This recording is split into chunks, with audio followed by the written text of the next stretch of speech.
or the signs of the day of resurrection. And the Prophet ﷺ has taught us, and we learn from the teachings of the great scholars, that when people have intimate relationships outside of wedlock, then the inevitable result will be the ripping apart of the fabric of society. And I'm sure all of you sitting here today, brothers and sisters alike, will give testimony to this. That we see this in our society. We walk the streets where a child is not even sure who his or her father is. A woman will have an intimate relationship with somebody, and in the following morning, she'll be unaware of who that person was. We'll find the rise, inshallah, today I will read to you some of the extracts. The rise of STAs, sexual transmitted diseases, or STDs, where it is so devastating that society, leave aside societies, a whole civilization is moving towards a future which really will leave societies, families, communities, and generations in great turmoil and in disaster. And the only way we can nip that on the bud, the only way we can focus that down, is by marriage and wedlock. The Quran again teaches us, Allah subhanahu wa ta'ala says that we have chosen for you partners from amongst yourselves. The ulama of tafsir write, and the commentators of the Quran say, that what Allah means by this is that for a person, so Hassan, I'm going to pick on you today, is that okay? So Hassan, who will Hassan get married to? Who is his partner? Who is that person to be? Stop messing around. Allah subhanahu wa ta'ala has already ordained that. Allah has already written in His qadar. Allah has already chosen for him a female partner. And that partner who he will be bound with, Allah has already chosen a partner for him. But then Allah carries on to say, that what is this relationship? Is this relationship like the beasts? What does Allah say about the beasts? That the beasts are such, or the hadith tell us, the beast, what is the objective of life? Eat, sleep, drink and die. Nothing, that's it. Eat, sleep, drink, reproduce and die. And mankind, Muslims specifically, have been taught to stay away from that. We're not like animals. We don't eat, sleep, have intimate relationship and die. That's not our objective of life. What makes us different from beasts is this, our connection with Allah subhanahu wa ta'ala. Allah subhanahu wa ta'ala talks about those individuals who don't give any sort of reflection of the akhirah and their relationship with Allah. Allah says, أُولَٰئِكَ كَالْأَنْعَامِ. That these individuals, they are like the beasts. بَلْ هُمْ أَضَلُّ. No, actually, Allah says, بَلْ هُمْ أَضَلُّ. Actually, no. They're not like beasts. They are worse than beasts. Because why? Beasts have been created for one reason, or these reasons are mentioned. Eat, sleep, drink, reproduce and die. Humans have not been created for that. They do all these things as a natural habit, but they also have a connection and a bond with their Creator, who's Allah subhanahu wa ta'ala. They also fulfill the regulations which have been sent by Allah through Jibreel to the noble messenger, which is then projected to them. So we as human beings, our objective is not just to eat, sleep, reproduce and die, but rather we have a bigger responsibility, and that is to fulfill the commandments of Allah subhanahu wa ta'ala. And by coming into wedlock, by coming into marriage, and then fulfilling our natural carnal instincts, as well as our natural habits, makes us complete the normal habits of life, but at the same time in the framework set by Allah and His noble Messenger sallallahu alayhi wa sallam. But unfortunately, it is the case. We find growing Muslim men and women, amongst the youth specifically, your brothers and sisters aging my age, we find a lot of brothers and sisters who are having intimate relationships outside the bond of wedlock, which the Quran has classified as one of the honorable positions which a Muslim can be in. The noble Messenger sallallahu alayhi wa sallam has categorized this, saying that those individuals who have any sort of a carnal relation outside of wedlock, then the Prophet ﷺ has termed this as zina, which I will talk upon. And the Prophet ﷺ, the Quran says, وَلَا تَقْرَبُوا الزِّنَا إِنَّهُ كَانَ فَاحِشًا. That, O believers, do not even go near adultery or fornication. Why? إِنَّهُ كَانَ فَاحِشًا. Surely, such activities like adultery and fornication is an act of violence and an act of evil. And what does that mean? What does Allah mean by an act of evil? When a person gets involved in a relationship outside the realms of wedlock, Or if a person's already in a relationship and hasn't come under the realms of wedlock, which means if somebody is in a relationship, and I advise you brothers and sisters today, that we know what we find, I can't deal with cases week in, week out.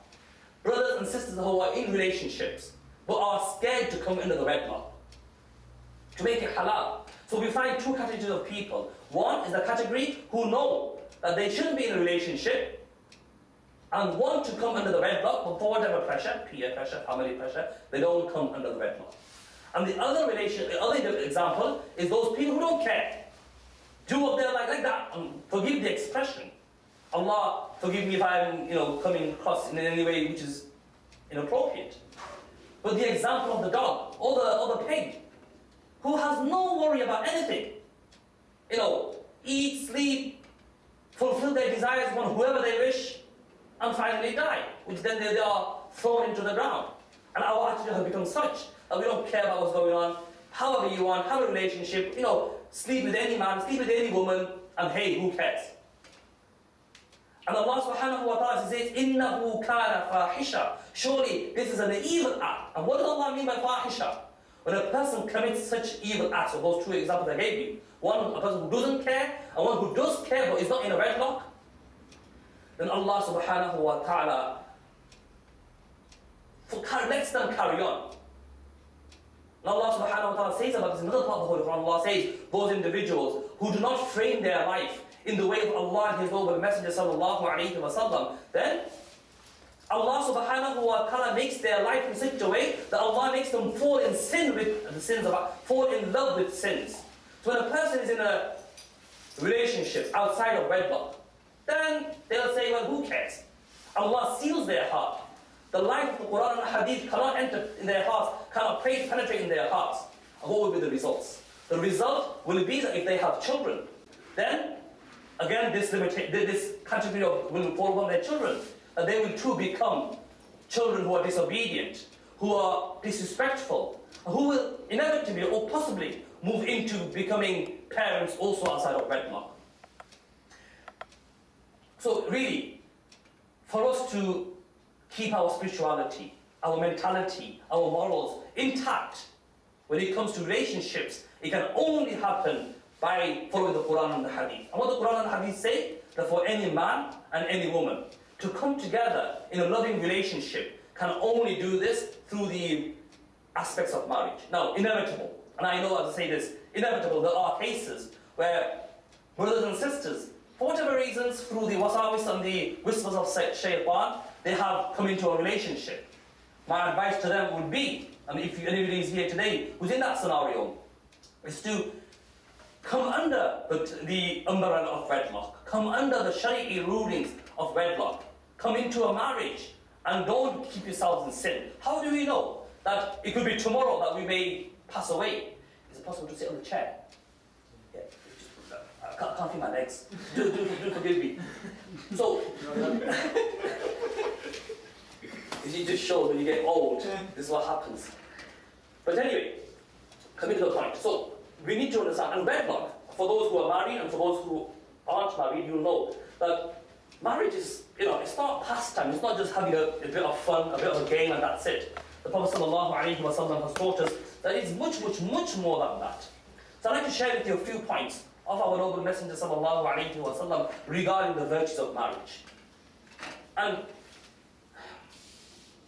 I feel sad to say this, but many of us who are sitting here today, many who may be listening later on, may not be able to appreciate the importance of marriage. Why? Because we live in a society which educates the non-importance of marriage. So people, Muslims especially, we find a lot of Muslim brothers and sisters who are in unfortunate relationships outside of wedlock. And remember, Islam puts a lot of importance upon family and society. Islam expects a Muslim household to be strong, knitted and together. It's like a piece of cloth, like a fabric. A society where they are strong and they are together and loving. And this can only happen, and experience shows this, this can only happen through the relationships of marriage and wedlock. If there are families who are together and the parents, brothers and sisters, couples aren't married, then naturally the result of that would be that family would be split apart and there won't be much connectivity. The Prophet ﷺ said that it is better for you, talking to the Sahaba radiallahu anhum, that it is better for you that a metal rod be thrusted into your head than any of you touching a woman who is not allowed for you, or any of you women to touch another man. And just look at the example the Prophet ﷺ gives. He would never use this example, but he uses this example. He says, it is better for you that a rod be plunged and thrusted into your head than you touch a ghayr mahram, or a woman or a man who you're not allowed to marry. Who are they? We'll learn that later on. We also learn from the Prophet ﷺ that marriage is not just about a contract, a signing of a piece of paper, hey, that's it. No. It's much, much more than that. Marriage brings responsibilities. It makes responsibilities upon the man and the woman. Marriage makes your ruhaniya, your spirituality, 10 times stronger than a person who's not married. The Prophet ﷺ said, Anas radiallahu anhu narrates, the Prophet ﷺ said, whoever amongst you marries has surely completed half of their faith. Very famous hadith. That has surely completed half of their faith. فَلْيَتَّقِ اللَّهَ فِي رِزْقِ الْبَاقِ. Then let that person fear Allah subhanahu wa ta'ala regarding the other half. Now what is the other half?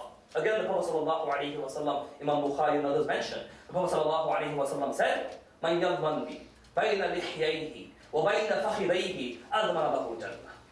That whoever, the Prophet sallallahu alayhi wa sallam said to the Sahaba, that all my companions, and to the Muslims, to me and you, all Muslims, whoever amongst you can guarantee me two things, I, Muhammad sallallahu alayhi wa sallam, guarantee that person Jannah. Upon asking what is that, those two things, he said, whoever guarantees me the protection of the organ between the thighs, i.e. the private parts, and the organ between the cheeks, i.e. the tongue, whoever can give me the protection of, and guarantee me the protection of those two things, I, Muhammad, the son of Abdullah, sallallahu alayhi wa sallam, will make sure and guarantee you that you enter the gates of Jannah. So hence, the Prophet sallallahu alayhi wa sallam said, when a person marries, he has completed one half of their faith. And the other half is the control of the tongue, which is a different topic altogether. As we know, marriage enhances our religious, moral, physical and psychological strength. For you who are not married, you may think, what does that mean? But for amongst us who are married, you will know the difference. Big difference. Marriage, according to the words of the Prophet ﷺ, is a perpetual ibadah. 24/7, a person who is married, 24/7, they are in the worship of Allah subhanahu wa ta'ala. On the other hand, that girlfriend and a boyfriend who are not married and they are living together, 24/7, they are in the disobedience of Allah subhanahu wa ta'ala. So that person may be standing in salah, praying the salah of Fajr, Dhuhr, and Asr, Maghrib, and Isha. But on the other hand, the sin of zina, the sin of coming together as a couple before wedlock or before marriage is always binding upon their shoulders. If a person perchance passes away in a relationship which is outside of marriage, then surely Allah subhanahu wa ta'ala will bring them to accountability. So, it is important that we understand the importance of marriage. The Prophet ﷺ says, when he went to Mi'raj, the Prophet ﷺ left his house, he went to Masjid al-Aqsa in Palestine, he led the Prophet ﷺ in prayer, and he went to the heavens. It's a long story. We studied some of these parts in last year's classes. He says, when I went to the heavens, Allah subhanahu wa ta'ala gave me the privilege to see the depths of the fire of Jahannam, of hellfire. And it's not just fire, obviously there are different elements of hell. But he says Allah subhanahu wa ta'ala gave me the opportunity to see and have a look at hell. And he says, I saw a big, huge furnace. And in this furnace, there was men and women who were naked, who were burning and screaming and shouting. I asked Jibreel alayhi salatu wasalam, or Jibreel, who are these people? The Prophet Jibreel alayhi salatu wasalam said, Ya Rasulullah, these are people who are in a relationship outside the teachings of Allah and His noble Messenger sallallahu alayhi wa sallam, i.e. marriage. And their result is this, that Allah will throw them in this specific furnace in the fire of Jahannam. And you may say, why use these scare